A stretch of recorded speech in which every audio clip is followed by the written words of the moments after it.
Burn po, sir. Kami po ngayon ay magkakandak ng isang interview para po sa inyong security guard. At ito pong mga katanungan po namin ay related lang din po sa inyong trabaho sa ngayon. Ang una po namin question ay ano ang kinakaharap niyo po na problema ukol sa inyong trabaho at anong paraan mo ito sinusolusyonan? Ang kinakaharap namin problema dito sa aming ganitong uri ng trabaho, siyempre yung mga, halimbawa yung mga pauna-unahan na yung masamang loob, may mga intensyong hindi maganda. So kami yung humaharap sa kanila para maproteksyonan namin yung aming kliyente, mga estudyante, mga faculty. Hindi lang sila, pati na yung mga lahat ng ating pwedeng maprotektahan. Kung may bisita dito. Ito po ang kasunod po na katanungan. Paano po nakatulong ang training at program sa inyo po? At paano ito nakaapekto sa inyong tungkulin bilang security guard? Malaki ang tulong sa amin ng aming training kasi na-apply namin kung ano yung tama at mali.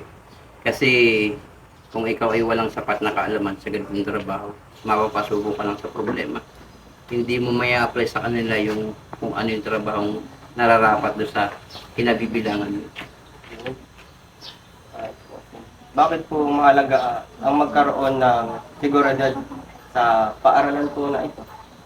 Siyempre mahalaga kasi kung wala ang security, ang seguridad, ay baka kung ano na ang nangyayari dito. Example, halimbawa kayo, hindi ko naman kayo kilala, halimbawa, o kung wala ang gwardiya, kanino kayo magtatanong. O kung kayo ay may masamang intensyon, siyempre pasok agad. Di ba? Kumbaga kami nagsisilbing human barrier agad, no? Kasi may mga barrier na ibang bagay, halimbawa, yung material na bagay, mga harang-hari, kagaya ng bakod na yan. Di ba? Kami, nagsisilbing human barrier agad. Kami agad yung unang humaharap. Ano ang mga pangunahing hakbang na ginagawa mo para mapanatili ligtas ang mga mag-aaral at guro sa loob ng campus mo?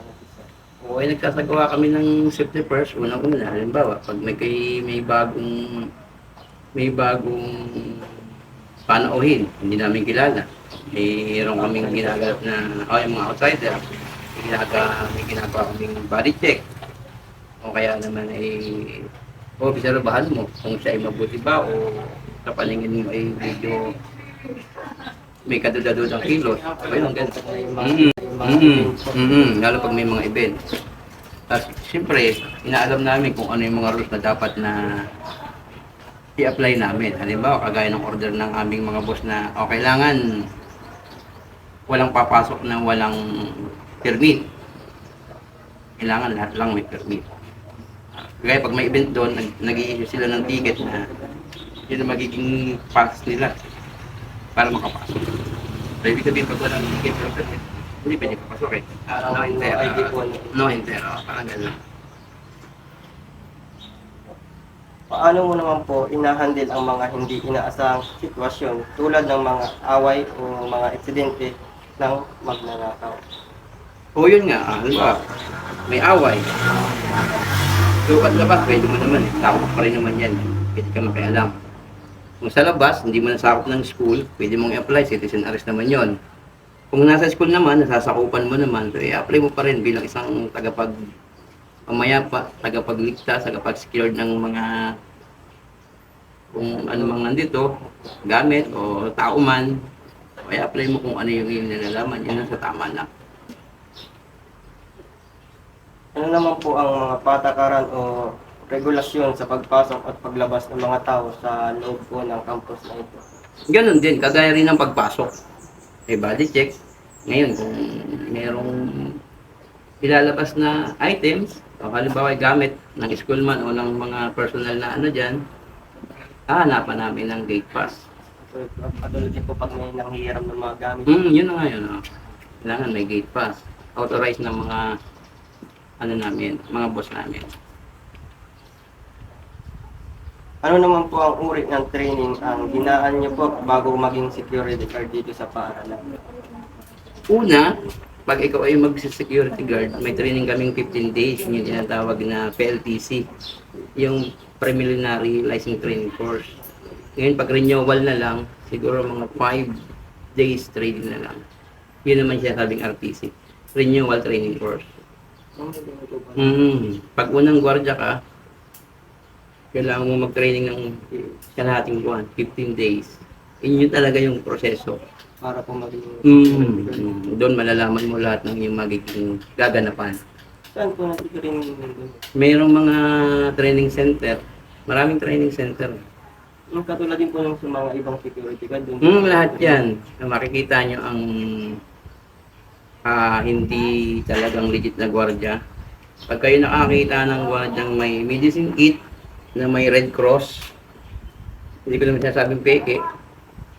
Pwedeng peke yun kasi nasa training talaga ng authorized lang gumamit ng simbolo ng Red Cross yung nag-training sa Red Cross. Meron po din yung iba. Pag merong... Malamang siguro pwedeng absent lang sila nung itinuro yon or pwedeng baka diskarte na lang nila. Kasi dito sa atin, lalo na dito sa Pilipinas, puso ang yung sistema bang palakasan, di ba? Kahit walang training, wala kang knowledge para sa ganung trabaho. Kakilala mo yung boss, pasok ka. Di ba? Yan na ang nangyayari. So makikita niyo na rin sa behavior ng guard kung sino yung may training. Ina-apply yung tama. Oo. Sa pag-uniform, ganun din. Okay, ibang guard po yung... Dapat alam nila kung anong ibig sabihin itong mga to, kung saan nakapwesto. Katulad din Ito ang logo ng Kings, logo ng aming agency. Pangalan ng aming agency, nameplate ko, PADPAW. Ito naman yung isang sangay ng gobyerno natin na kumbaga humahawak sa ng agency. Ito namang SOSYA, ito ay nakapwesto sa Krami. Siya lang yung pwedeng sumita sa mga guard at saka sa mga agency. Ang Rapitol po ba ang dating? Pag medyo sumasablay na may mga anomalya, sila yung dapat nasisihin. Kasi sila yung nagbibigay ng license eh. License ng agency, license ng security. Hindi ko mo police, pwede kaming sitahin, hanapan ng license, hindi. Sila lang, SOSYA. Parang LTO. Hindi ba yung mga hindi pwedeng kumuha ng license? LTO lang. Ganun din siya. Sa security naman yun, taka sa mga agency. Ganun yan. Ito naman yung badge namin. Ito yung kumbaga sa police yung tsapa. Dito nakalagay yung aming SS number. Ito yung number na yan. Kung ano yung SS number namin, ito rin yun. Yan. Para malaman kung legit ka. Ganon din. Parang ganon din yung ganap niya. Parang simbolo rin siya namin. Meron po ba yun sa ganito? Wala. Sa security, wala namang ranking sa mga ganito. O siguro nung ako'y nag-training sa BSMA, dati kasi akong guard sa bangko sa Manila, mayroong binigay sa amin isang team na BSMA ang tatak. Ibig sabihin tapos ka sa kanila nag-training ka. So nandito naman ako sa school kaya hindi ko na nilalagay. Hindi po ilalagay ko. Kailangan ilagay ko pa yun nasa school na ako. Sa bangko lang yan. Mag-advantage ako sa bangko pag nag-apply ako. Tanggap ako kasi tapos ako sa bangko.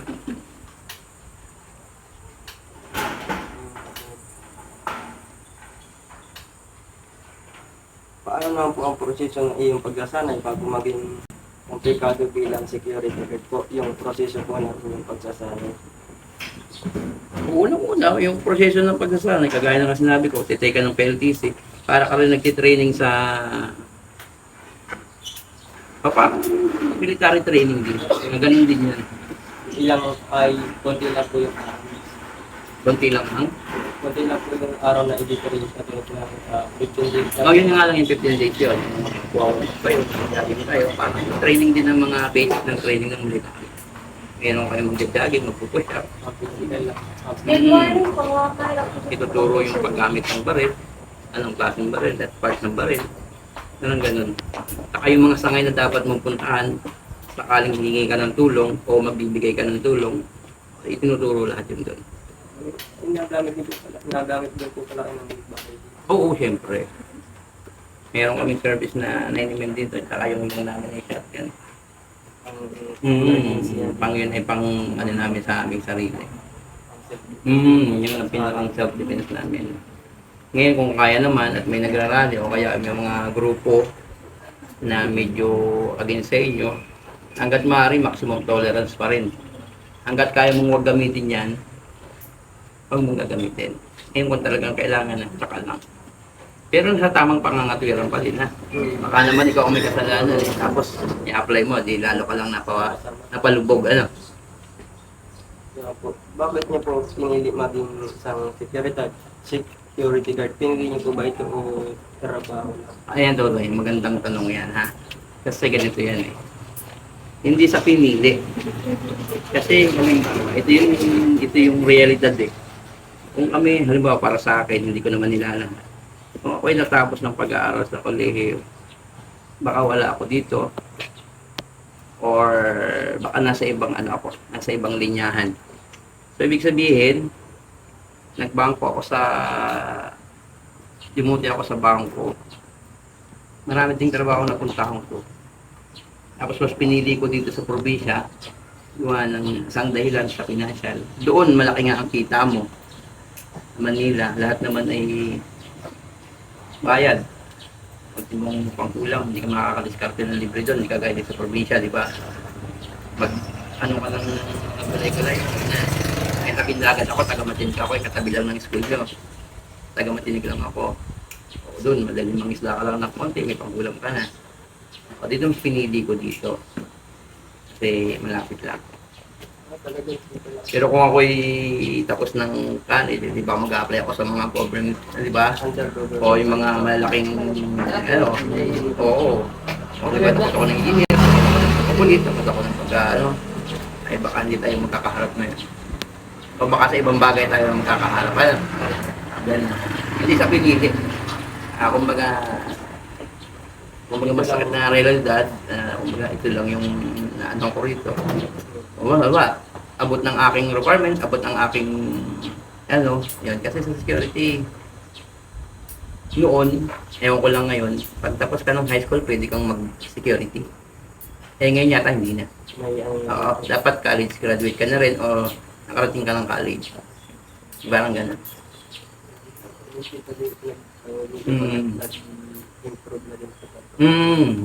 Kasi marami naman na ngayon tapos ng college. Bilang security guard po ng PA niyo po, tapos university, ito po ba yung buong puso pinanilihan o? Oo naman, yan naman ang isang katotohanan. Siyempre nagtatrabaho na ako dito. O ginagampanan ko na nang nasa puso yung aking trabaho. Lalo na nandito nagtatrabaho ang aking panganay. First year. Saka siyempre nasa lugar na tayo ng sariling atin, nasa Lopez, nasa Quezon tayo. Saka kumbaga hindi ka na maghahanap uli ng panibagong trabaho, panibagong pakikisama. Diba? Kasi pag bagong trabaho, kahit security, mapunta ka sa ibang pwesto, security pa rin. Panibagong pakikisama, panibagong pag-a-adjust. Unang-una sa pamasahe. Halimbawa, mapalayo ako ng sungke. Halimbawa, dyan sa Hinyangan, Timonan, o di ba, mamasahe ka. Dito, nakamotor lang ako, within 10 minutes, nandito na ako. Diba? Hindi ba makasama yung Yan. Compare mo naman sa, hindi ko naman dinidegree yung ibang trabaho. Compare mo naman sa, nasa construction ka. O diba? Na mga makyaw ka ng ibang trabaho na mabibigat. Nangingisda ka. Magsasaka. O diba? Ano naman kumbaga alam niyo yung hirap. Diba? At security, at least kahit paano, naka-uniform ka. Ang pinakatrabaho mo lang magbantay. Yun nga lang, may kaakibat na responsibilidad. Sige na. Dami po na tinawag po yung pangalawa sa ulit. Ano ang mga responsibilidad naman po sa paaralang ito bilang security guard? Tulad po yung mga naunang tanong, tinawag pa yung mga responsibilidad. No, yung unang responsibilidad dito, may ang pinaka-fundamental duty namin dito is to protect lives and property, di ba? O dito naman mga estudyante, kailangan ma-secured mo sila. Ganon din ang ating mga teacher. Pangalawa na ang mga gamit. So doon namin ina-apply. Kailangan maprotektahan mo talaga sila. labas, entry at saka Labas at loob, pareho lang yan. ito po yung panghuli po namin di ba po, security na po kayo, training po kayo ng isang day. Ito po ay tapos nanilbihan po kayo dito sa campus na to. Ay ilang taon na po kayong ninilbihan o nagtatrabaho dito sa campus na ito bilang isang security guard? Dito, hindi pa nag-start ang pandemic. Bago mag-start ang pandemic, so may 5 years na ako dito. 5 years na. Pero sa ibang lugar, galing ako ng bangko. 6 years ako sa bangko. Nagtrabaho na rin ako sa mga bangko. Pero dito 5 years na. Sa tagal po na 5 years, hindi po kayo nakaranas na incident na may namamato po tapos naka-encuentro po. Dito, since nung pumasok ako sa within 5 years, sa nanlooban ng 5 taon, wala ko na-encounter na yung talagang malaking problema. Nabaltaan ko yung mga nawala. Ako, wala pa ako. Pinapagawa ko dito sa bahay ko pa dyan. Pero dito, na-recover naman yung ninakaw, tapos nahuli yung nagnakaw, nakilala rin nila. Pero sa amin, sobrang wala.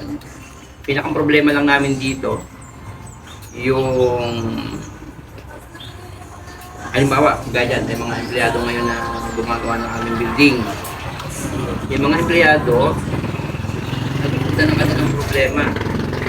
Halimbawa, may pinagkakawatangan sa labas. Tapos yung pinagkakawatangan, medyo may konting papasok dito, gustong pumasok.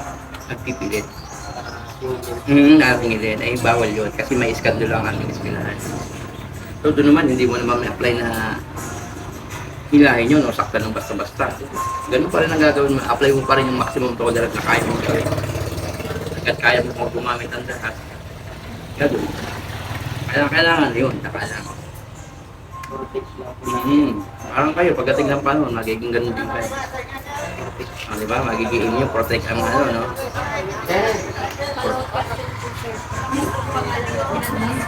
Ako si Morada, Adrian. 45 years old na. Kung titingnan lang parang nasa 16 lang Hindi wala pang ngipin. Lang masaya kayo. Hindi kayo seryoso masaya kayo. May benefits po ba sa Yun, isang magandang tanong. Pag ikaw ay nag-training, legit kang gwardiya, may laban ka sa lahat ng benepisyo. kagaya po na? Kagaya ng SSS. Meron kang pag-ibig, meron PhilHealth, may bonus ka rin, may 13-month ka rin. Tapos ang uniform namin, libre yan sa agency ng gagaling yan. Ayun. Ganun.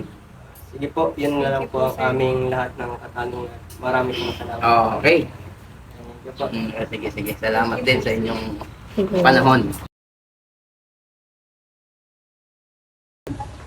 Limot na rin. Limot namin yung meaning, yung pang meaning niya. Pero yung ibig sabihin, yung pagpapatupad, kagaya ng 11GO, di ba? Ay, alam niyo po yung 11GO? Recite ko sa'yo. Ay, yeah. Number 7, pinakamadali. Tutok tunuan. On the line. Oo, yun. Tapos number 5, to quit my post on the wind. Properly believe. Diba? Simula po sa Pwede ano mo sa kanila. Huwag mong pakitang binabasa mo. Ano? Nasaan nga ba yun? Ito Nini, ang ibig sabihin ng short cut. Nini, medyo malabo na ako. Ayan. Tingnan mo nga. Supervisory Office for Security and Investigation Agency. Tumugma ba? Gusto siya? Ayun mo. Tumugma ba nila? Yes po. Okay. Thank you po. O, para pag sakaling matanong kayo kung ano ibig sabihin nun, di ba? Hindi pala yung Padpaway Agency. Kasi kala nung karamihan na civilian, hindi alam ang security linya ng gwardiya, hindi alam yung, akala nila yung Padpaw Agency. Hindi. Siya yung grupo. Oo. Kumbaga, kinabibilangan, miyembro. Tapos ito naman yung nagbibigay ng license to operate. Okay na ma'am? Okay po. Sige po. Philippine Agency, Detective and Protective Agency Operator. Yun, yun ang PADPAW. Yung SAGS din naman, yung kung kagaya ng SUSA, Security Agency and Guard Supervision Division.